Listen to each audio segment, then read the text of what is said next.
Thank you for staying with Daybreak. Let's start this conversation. Let me introduce my guest one more time. Kevin Osido is here, political commentator, and Beverly, organizing secretary, Daughters of Raila, is already here as well. Thank you so much for making time. Nerima Wako, executive director, Siasa Place, is just about to come in.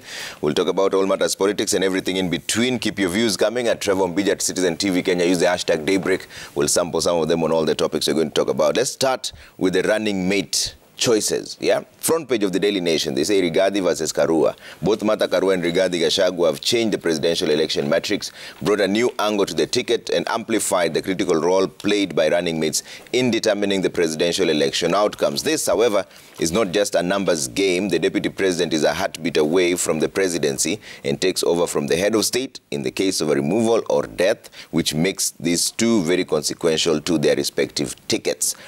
Kevin, I'll start with you. What is your view on the choice of running mates, especially for the top two contenders, that is William Ruto and Raila Odinga? Thank you so much, Trevor. This indeed has really, in my view, set a completely different turn and twist in the expectations of the August 9th, 2022 elections, particularly for His Excellency, the former Right Honorable Prime Minister Raila Odinga. Two things come to the fore for me. One is indeed the gender question. And remember that Kenya has been struggling with the issue of the two-thirds affirmative action, the two-thirds rule. That's the affirmative action recommendations by the Constitution. And at the national level, we have not seen very critical excitement and, of course, interest from the decision-making roundtables and platforms to give women that kind of a very high-level chance. Of course, we have a Chief Justice who is a lady, the deputy is also a lady, but then you look at what it means for a presidential vote. And so that, for me, really presents Raila Odinga as a gentleman who thinks about women, is thinking about how we can be able to implement the Constitution, and largely, therefore, how women can be given front seats at the decision-making platforms. The second thing for me is, of course, the question of numbers. And it sets a critical indicator to the fact that Mount Kenya is a critical player and a very special, if I could say, special zone in terms of what the candidates of the presidential vote are looking at from both the citizens and even from their handlers. And of course, Rigathi Gachagua also presents the case in terms of why Mount Kenya is very critical, and why not, for example, Professor Kithure Kindiki, who, of course, is Mount Kenya, but not Kikuyu per se. And the two wonderful people, that's Rigathi and Mheshimiwa Martha Karua, only come from, I would say, one is Kirinyaga, the other one is Nyeri, and that is still Mount Kenya. So the question around the numbers that we expect from Mount Kenya really comes to the fore. And we're looking forward to seeing how that is going to play a critical role in terms of whipping the people, how they are going to campaign. And remember that Mheshimiwa William Ruto has really done a lot in terms of combing the grounds and combing the grassroots of Mount Kenya. So we are looking forward to seeing how Mheshimiwa Martha Karua will be able to be instrumental in terms of campaigning, mobilizing for Azimio, and given the kind of history that we have been told that Raila Odinga has with Mount Kenya. But how do you measure this issue of saying that Raila Odinga has somehow given the women a platform to be heard, but the other side also has some very prominent women? There's Alice Wahome, there's Anne Waiguru, there's Aisha Jumwa. How do you measure these two sides? That's very critical, Trevor. The measurement is in the presidency. None of those people that you're mentioning are running mates to the presidential contender of Kenya Kwanza. Aisha Jumwa is running as governor for Kilifi County. Mheshimiwa Anne Waiguru is governor and is running for governor for Kirinyaga. None of them is a deputy president in waiting. So that really is the indicator for me. And before maybe say Mheshimiwa William Ruto reaches out to people like Mheshimiwa Aisha Jumwa and Anne Waiguru and Alice Wahome and the rest, the space of the deputy president for me really becomes very special, because there are decisions that you make by virtue of being a deputy president, and there are decisions that you make but that the president makes courtesy of consultations by sitting together or side by side with your deputy president. And so I don't think that the kind of names that you are floating really have that kind of a special space in terms of making critical decisions and coming up with indicators of governance and leadership for the Republic of Kenya. And by constitution, Trevor, you cannot compare a governor, for example, and a deputy president. Of course, in terms of leadership and governance, those are institutions. But in terms of who has the front benches, the front players, the front runners, I still believe that Mheshimiwa Martha Karua stands much more taller than the rest of the three names that you mentioned. All right. Beverly, what do you make of these tickets on both sides? The William Ruto, Rigathi Gachagua ticket and Raila Odinga, Martha Karua ticket. First of all, this is going to be a very exciting moment in the political arena because for the first time we are having a female nominee as a deputy president, which is history in the making. And as a young woman in politics, this is something that has made me believe that the impossible is actually possible. And these two are actually going to play out because something that is also very important is both of them are coming from the central region, the Mount Kenya region, which is now becoming like a hot cake for hunting votes. And by the end of the day, we have to look at each and every person. We have to look at Rigathi Gachagua as a person and also look at Honorable Martha Karua as a person. What do they stand for? What is their ideals? What are their principles? Because by the end of the day, this is what is going to make people to vote towards both direction. Yeah. You know, because for example, if I was just to take a keen look at Honorable Martha Karua, this is a woman that has fought tirelessly to become who she is today. And this is a reflection even to the young women of this country that indeed you can work and achieve your dreams by the end of the day. You don't have to necessarily do something on the contrary. But when you put everything that you have, then you can actually achieve what you desire. Yeah. Yes. But also on Rigathi's side, he's rose through the ranks. Yeah, he has equally rose through the ranks, which I'm not disputing that. That's why I said it is an exciting moment in the political arena because both of them, they've rose through the ranks. It's like none of them actually has a godfather, you know. They've all worked to be where they are. So by the end of the day, it is all about what each and every person stands for. That will woo the voters towards their side. Does the gender card play an influence? Of course, absolutely. Because for a long time we've been fighting as women the two-third gender role. And Honorable Martha Karua has been on the forefront for fighting for this. And if you can, we can quote what Honorable Martha Karua said. She said that it is time for women to work to break down the barriers that prevent women from being elected into political positions. If you look at that statement, she did not say that you have to sit there, you have to work for it. So the gender card is going to play a key role. Because as women, we now believe that one of us is at the helm, at the pinnacle, to assume the highest office in this country. Okay. Yes. And Nerima Wako just walked in like a boss, so let's... Friday. Thanks for making time. She's the Executive Director, Siasa Place. Nerima, what do you make of these tickets, both sides? Ruto, Rigathi, Raila, Karua. I think it's going to be an interesting political season, just because even when I look at the image of Rigathi and Karua, as much as they have their own political journeys, Karua's is very long. Honorable Karua, starting in politics in her 20s, is something not to take for granted. And it's a typical picture of how much women have to do to reach almost the same or similar level compared to a man. And I say this because he has a family history of being in politics, a brother who was also in politics, and he sort of kind of entered politics after the passing of his brother. And so for Karua, she's somebody who entered politics at a young age in university, entered law, senior counsel, and continued to rise amongst that rank, being a first member of parliament as a woman within her community, and still continues to vie as president, as much as it was after Honorable Charity Ngilu. So for me, when I look at both of the tickets, it's going to be, what are we going to be looking at, especially with young people?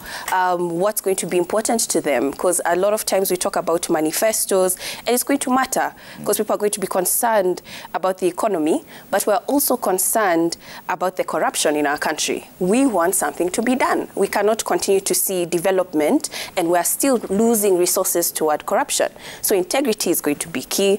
Principality is going to be key. Justice is going to be key, which is also her docket. So I think it's going to be interesting to see whether it's going to work in her favor or in regardless. How important is the gender card? Because there are quite a number of people who say it's not about the gender, it's about the agenda.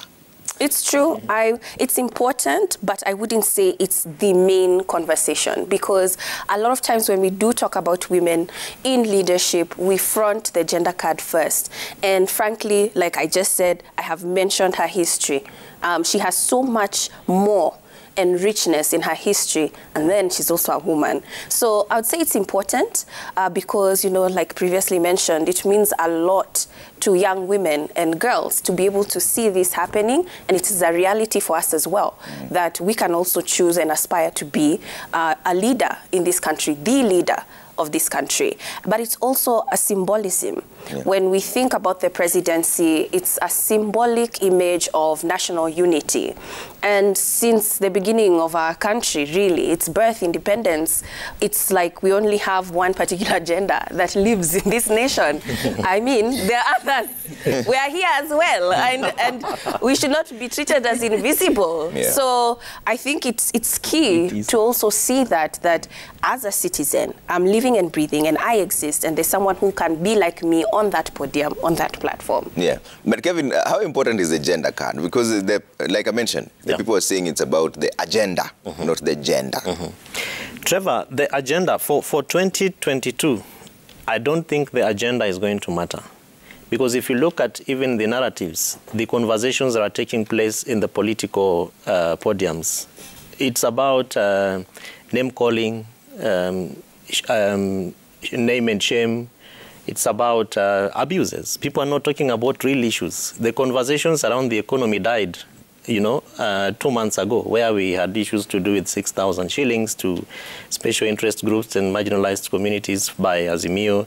We had the bottom-up or top-bottom conversations. You no longer hear about them. Instead, you only hear people saying, "Huyu ni msaliti, ule amesaliti, ule," and that is really not what I think Kenyans are looking forward to in terms of agenda items or agenda issues for the August 2022 elections.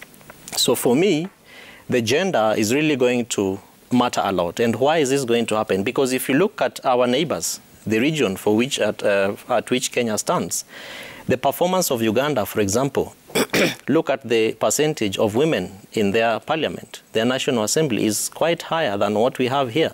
Look at Rwanda, go to Burundi, and look at it globally. Even from the US, we have a deputy president, a vice president who is a female, Madam Kamala Harris. Go to, Germany. Angela Merkel has given the best example in terms of what women leadership can be able to do. And then you draw it closer home, Trevor, to what our constitutional aspirations are. The 2/3 gender issues, affirmative action for women and young people and persons with disability. Those concerns are quite alive at the fronts and the eating tables of many families in this country. And so when you have a running mate who is a female, for me, Trevor, I believe that really needs to be a centerpiece for women organizing now for August 2022 elections. And if women have nothing as an agenda for this particular election, then the gender card, the gender issue really needs to be that issue that is going to make them wake up very early, very early in the morning and vote for their presidential candidate. That gender card needs to be that issue that is going to begin to draw the contest much more closer home than what the people are saying. Because we have histories of manifestos that have never been implemented in this country. We have the best dream, the Vision 2030 for Kenya. But today, even if you walk to some of these very high-level offices, the PDU, for example, Presidential Delivery Unit, whoever talks about Vision 2030? I think it's been left to the president to, run around and tell people these are the things we have done because Vision 2030 expects us to do so. But no one breaks it down as an agenda issue for the presidential campaign and even the gubernatorial positions at the county levels. People are much more interested in what is making sense for them now. Yeah. And if you look at the organizing, even for politics in this country, people no longer do it around agenda issues. It is about groups, it is about cocoons, it is about bacals of people who have interests, and they could be business communities, they could be young people who want their own in either the National Assembly or the Senate, or as a governor, they organize around that. It could be persons with disability who think that probably having one of them nominated presents much more high chances of them to be heard and their voices to be listened to. And that for me is really what makes this election very critical, especially for the women. Yeah. And lastly, Trevor, I have had conversations with people across the counties by virtue of the work that we do at County Governance Watch, and particularly for the Kenya Election Watch 2022 project that we are running currently. And the levels of apathy had gone so high. And people said, what's the difference? What does my vote mean, even for an election? But the moment Azimio named their candidate, and the fact of the matter is that it's a lady, then you begin to see the excitement. And people are saying, leteni yo kura basi tupige. Now I will wake up. Because initially people were like, runaway corruption, the levels are so high, the debt burden is so high, youth unemployment is so high. What does that mean for leadership? What does it mean for a president, Yeah. And so I think for me, the running mate choice is a very critical aspect, is a critical indicator, a very vital element that people are going to look at in this election. And I think that the women really are going to consider it their election. Yeah. Beverly, as a young person, what is going to make you wake up in the next 81 days on the 9th of August? Will it be because you see a reflection of yourself on the ballot paper, or because you see a bigger vision for the country in terms of the agenda? Because when we compare these two running mates, there are only two things that always come out. First, the agenda. Second is where they come from. Nobody ever talks about what do they stand for, what do they have for this country, what is the agenda they are pushing. What will make you wake up on the 9th of August and decide that this is the ticket I am going with?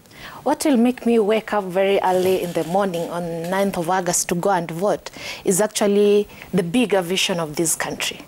Because I see amongst the candidates, there's a candidate that actually holds, and I see myself in that candidate. You see, because there's something, because I've seen it around, like uyu tu ni mwanamke, you see, such kind of utterances coming up. And one thing we also need to dissect more is, when we take a keen look at Honorable Martha Karua, Martha Karua has worked more as a Kenyan and less as a woman. Her star has shone brighter more of what she stands for and less as a woman. There are principles and agendas. She comes in full of integrity. If you were to talk about integrity, she embodied that. If you were to talk about justice, she embodied that. And that is a clear indication and a reflection to us young women and the whole country at large. Because for once we are going to see some respect for the rule of law. We are going to see a government that respects the judicial system, that respects all the arms of government, and actually follows the right paths to achieve whatever it is that they want to achieve in this country. So, and also by the virtue of a woman being at the helm, you know, as women, we are known to be very compassionate. And as women, we are also known to bring up a family. A complete family needs a father and a mother to be a grounded family. And for once, we are seeing that in this country. And this is going to make someone that maybe did not see a reason to wake up and vote, to actually start seeing a reason on why they should vote. Because you look at it and then you see that my children or my children's children will have someone that they can look up to for good virtues and family unity. So that is very important. And let us not just look at Honorable Martha Karua as just a mere woman. She did not rise to the rank because she's a woman. She rose through the ranks because of the work that she did put in. Yes. All right. And Nerima, you speak to young people to see us a place all the time. And sometimes a little tweak into the political season spikes the interest all of a sudden. What are they saying right now? What is pushing them? What is their focus? What do they think is supposed to be important today? So interesting you'd ask that, because a week ago, they didn't really care. Some of the groups, especially young women, between the age of 21, 25. But then after the announcement of the running mates, we have seen now youth asking, how can I register to vote? But IBC has already closed that window. So now they're interested, and now they're actually looking at personalities right now. But as we get closer to the election, you've said 80-something days now. 81. So I know right now people are revamping. They are now going to start talking about why they are a different pick from the other. And there's now going to be conversation or a push toward everyone's going to touch on the economy. And I think that's what youth want to hear at the moment, in terms of what can you bring me and bring it to me quickly? What is the most tangible result that you can bring me that I can see? Because we have gone through an administration that has promised a lot of things and we have not seen the result. But I do think that there has been a lot of maturity, because when youth are going to go to the ballot, a lot of them, not even looking at the presidency level, I'm talking about the MCA, the Member of Parliament, even just women rep. Those three positions, people are going to judge based on whether they performed well and to return an incumbent, or whether the person who is interested in that position is someone who they have seen within the community that they can trust. So I think they're asking the real questions within those levels. It's now when we go higher into senator, governor, and presidency, there's a bit of a fuzz. There's a euphoria, and so there's just a lot of conversation right now that's not very clear. But the bottom three, they're sure about who they're going to select. So, yeah. All right, Kevin, I'll come to you on the same issue of what the youth are thinking about. But let's take a quick break. When you come back, I'll see some of your feedback as well at Trevor Mbija at Citizen TV Kenya. Use the hashtag Daybreak. We'll be with you in just a bit. We're talking about all matters politics and everything in between there. We'd like to hear your views on every single topic that we touch on, all right? See you in just a bit.